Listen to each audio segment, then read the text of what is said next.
Hey guys, it's Cece, and welcome to the Queer Lit Readathon vlog. As your first update, we are already many days into this readathon. Technically, I have this day and 2 more days to finish it, but because I started this readathon on vacation, I think I might tack on a couple of extra days because there was definitely no reading on the 2nd, and there wasn't really as much reading on the 4th that was able to happen, so I'm not sure. I might tack on 1 extra day, I might tack on 2 extra days to give myself more of the full amount of time I usually would have given myself to finish the number of books on my TBR. But it is currently June 5th, and I just got back yesterday from Book Expo and BookCon, and it was a wonderful, incredible experience, and you are going to get a vlog that is going to be very weird to put together soon. You might already have it, I'm not sure. It's going to be interesting, because it was sparingly filmed. But it is June 5th, and so I wanted to give you an update as to what I have read so far. I finished 1 book, and that is The 5 Stages of Andrew Brawley by Sean David Hutchinson. This is a YA contemporary, and unlike any of Sean David Hutchinson's other books that I've read, this has no speculative elements. It's just contemporary, which was very different, but I fucking loved it. I read Sean's book, We Are the Ants, and it became one of my favorite books of the entire year in 2017, and then I read The Apocalypse of Elena Mendoza, and I didn't really like it, so I've been really wondering how his other books are going to stack up, if they're going to stack up more in the pile of We Are the Ants or Elena Mendoza, and this definitely goes in the stack of I absolutely loved it. The writing of this was gorgeous, and Sean David Hutchinson tends to spend a lot of time in his books dealing with just like internal things, internal questions, internal lingering questions, qualms, questions about the state of life of the character and the state of human existence, and I find that really compelling, and I absolutely loved it in this. It made me cry at the very end. It was hard to get through. I'm gonna try to include a list of all the trigger warnings for the books that I'm reading this week down in the description below, because this has a lot of triggers, as does the other book that I'm currently reading. But I gave this 4.5 out of 5 stars, and I really loved it. The book I'm currently reading is The House of Impossible Beauties by Joseph Quesada. I am on page 166 of about 400 pages, and I'm also really loving this. I read huge chunks of it yesterday when I was on different planes, and it's going to take me a longer time to read, but I'm really liking it. And I also just started watching Pose today, so it feels very appropriate because Pose is set in the same time period and is about a lot of the same stuff that this book is, so I feel like I'm really allowing myself to sort of indulge and dip into the ball scene of 80s New York City. Which is good because, like, that's a very relevant part of our queer history, so that's what I've wanted to do more. I've wanted to spend this June digging a lot more into, if not identities that I don't normally read, because I think that I try to be very varied in the identities I cover, at least cover a lot of queer people of color, queer people with other intersecting identities, and to dig more into queer history, which is something that I've become very passionate about in the last year. So I'm really liking this so far, but I might set it aside to try to finish one of my other books so that I'm still getting through things. I might try to get through my graphic novel because it's long, but I think I can get through it all in one day. So yeah, I'm gonna try to keep you as updated as possible while I am still reading this week, and I will let you know if I tack on an extra day, because I want you to still get the full traditional length of a reading vlog that you normally would if I hadn't been ridiculously busy for the first 3 days of this readathon. So I just got back from therapy, and I'm going to sit down and I'm going to start reading my graphic novel, I think. Okay, so I finished another book. I started reading On a Sunbeam by Tilly Walden. It took me a while to read it,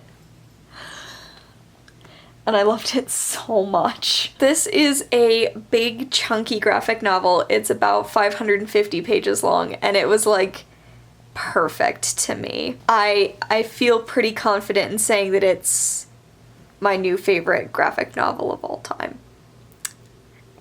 While I was reading this, I felt like I was drawing a lot of comparisons between this and The Long Way to a Small Angry Planet, just in that, like, I love found family stories. I love found family stories set in space, and then I love when those stories are sapphic, and that's exactly what this was, and that's exactly what A Small Angry Planet is.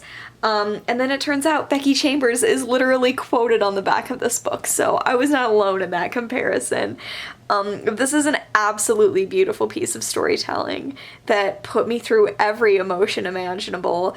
It was heartfelt and passionate, and it had moments of softness and quietness while also having action and politically interesting created worlds.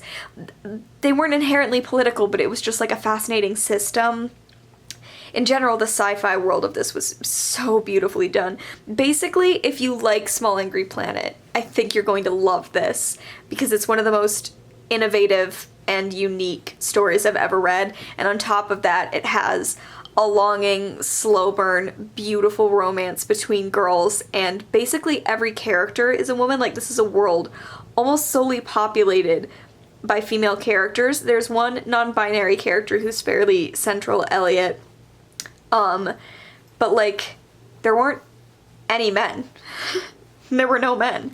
And it's just a very sapphic world. Like, pretty much every character who identifies as a woman is attracted to women. It's just brilliant. It's just brilliant. I absolutely love this. Gave it 5 out of 5 stars, clearly, since it's my new favorite graphic novel of all time. So with that out of the way, I am gonna start something new. I'm gonna start Small Beauty, but this is by Jia King Wilson Yang, and I want to start this because I want to get through a book fairly quickly, and this one's short, so I'm thinking I can maybe get through it in a day, that day being tomorrow. I still want to keep reading House of Impossible Beauties. It's just going to take me a little bit longer because it's a hefty book and it's very complex and it takes me a little longer. But this is what I'm going to read next. It is about a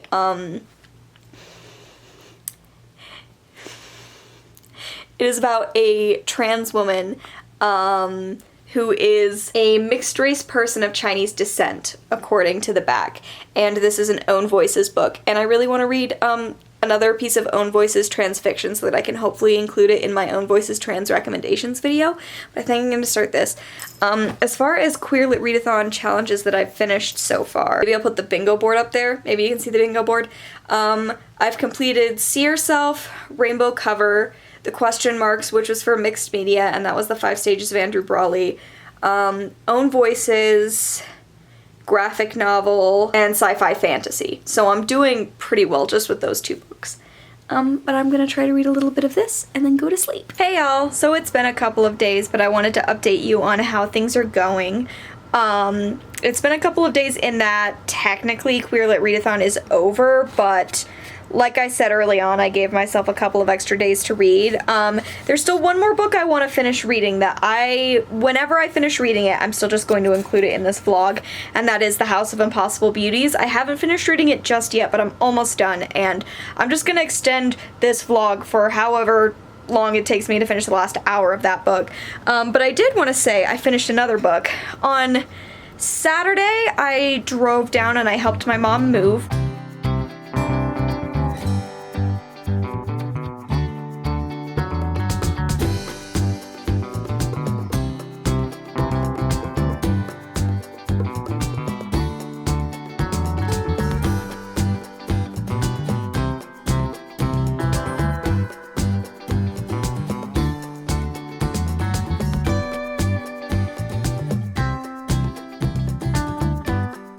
So that took a while. It was moving up and down a lot of stairs, moving boxes places, working with her friends. And then I stopped at the DI, which is sort of like Utah's version of the Goodwill, and I did some clothes shopping and I got a couple of shirts I really liked. But then I got back and I finished reading Small Beauty by Jia King Wilson Yang, which is a story about a mixed-race Chinese trans woman dealing with the recent loss of her cousin, as well as the loss of her aunt a few years earlier. It's her dealing with all of these different losses, as well as dealing with the fact that while she's trying to process grief, she's sort of left her trans woman friends behind and she's kind of ruminating on them. This was a really beautiful book, and it's sort of messy in a way that I really appreciate, in that, like, there's a story structure, things are happening, but it is so internal. I don't know, there's just something so intriguing about that to me. This reminded me a lot of Nevada by Imogen Binney, which is another Own Voices book by a trans woman, and it's just, this was beautiful. This got into more because it was also dealing with the main character's experience of race and how that intersects with her trans identity, and it's about discovering that her aunt was queer and she never knew. There's a lot here that I found really, really interesting. I wound up giving this 4 out of 5 stars. It's sort of a meandering journey, but one that I really, really enjoyed. So that is this book done for the Queer Lit Readathon, which checks off the trans spec main character square as well as a few others. But that just leaves I want to finish House of Impossible Beauties. I'm not going to finish Tarnished Are the Stars, and I'm not even going to start A Study in Honor, which were also on my TBR. It's just not happening. But I have an hour left of House of Impossible Beauties, and then I will let you know how that went so that I can take a day, recover, and then jump right into Buzzwordathon. Okay, I'm gonna do the final update for this little Queer Lit Readathon vlog. It is the afternoon of the 11th, so we're 3 days after the Queer Lit Readathon technically ended, and I just finished The House of Impossible Beauties by Joseph Quesada, and I read most of this yesterday. I just had to read for like an additional half hour today. So technically this almost still falls within the extra 2 days I gave myself for this readathon, but ultimately it doesn't matter. I made my own rules. I wound up enjoying this, but not adoring it. This was one of the books on my, like, predicted 5-star TBR list that I recently uploaded, and unfortunately it didn't reach that. I think that there is just sort of emotional distance that I had with this book that I never really got that emotionally invested, and it's possible it's because with books that are particularly tragic, I have such a hard time with them that my brain, like, protects itself by holding off a certain amount of emotion, but I felt like I wasn't getting to know these characters in a way that impacted me emotionally the way I think it was trying to. I do feel like this was a very educational book. I do feel like this is a book that paints a picture of a particular time in a particular part of queer history, and I think that it's really valuable for that, particularly as a way to carve out a space for queer Latinx people in the 80s in the ball scene, and I really value it for that. I will say that there was some stuff in here that, like, don't take everything if you're gonna read this book at absolute historical value, because some stuff was moved around time-wise to the point that there is a character who is tested for AIDS earlier than the test was, like, actually available, which even reading it, even with my semi-limited knowledge, I was able to notice that some stuff wasn't quite as historically accurate. But the point of this isn't historical accuracy. The point of this is characters, and the point of this is carving out a space for these characters, and I found all of that really valuable. This is a very tragic book. It is a very, very tragic book, and I sometimes find those hard to read. So I don't know what I'm gonna rate this yet. I'm teetering between a 3.5 and a 4. I think the quality of the writing just is so beautifully written, and so the quality of the writing makes me want to put it up at definitely a 4, but the emotional distance that I was experiencing makes me want to lean more towards a 3.5. So I'm not sure. I'm gonna have to think about this some more, because it did give me a lot to think about, and I did really value the experience of reading it, and I'm really glad that I read it. I also started watching Pose, like, almost at the same time that I was reading this, and I'm also really enjoying Pose. I highly recommend that show. I highly recommend Paris is Burning as well if you want to learn about this time period. But yeah, those are my feelings about the House of Impossible Beauties. So I'm going to wrap up this vlog here. Thank you so much for watching. If you've been watching this whole time, Leia is trying to play with my camera. Yes, thank you for watching. I hope you enjoyed. I hope you enjoyed hearing about the books that I read during this week. If you participated in the Queer Lit Readathon, please be sure to let me know down in the comments below how it went, what you read, if you've read any of these books. Other than that, I hope you enjoyed, and I will see you in another video very soon. Bye!